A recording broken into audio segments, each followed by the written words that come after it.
వర్షాకాలంలో ఉదయాన్నే ఇలా చేస్తే ఈ రోగాలు రావు. వర్షాకాలం వచ్చిందంటే చాలు ప్రతి ఇంట్లో ఎవరికో ఒకరికి అనారోగ్య సమస్య వస్తుంది. ప్రభుత్వ ఆసుపత్రులకు రోగులు క్యూ కడతారు.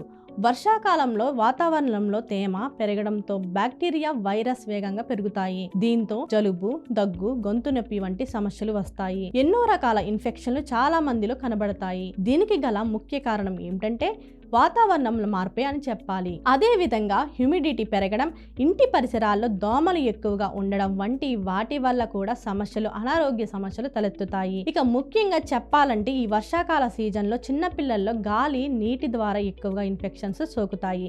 దీంతో వర్షాకాలంలో ఆరోగ్యం పట్ల ప్రత్యేక శ్రద్ధ అవసరం. ఈ కాలంలో వేడి నీరు తాగడం చాలా ప్రయోజనకరం అని నిపుణులు చెబుతున్నారు. వేడి నీరు తాగడం ద్వారా ఈ వ్యాధులను నివారించవచ్చు. ఇది జీర్ణక్రియను మెరుగుపరుస్తుంది, శరీరంలోని టాక్సిన్లను తొలగిస్తుంది, గొంతుకు ఉపశమనం ఇస్తుంది.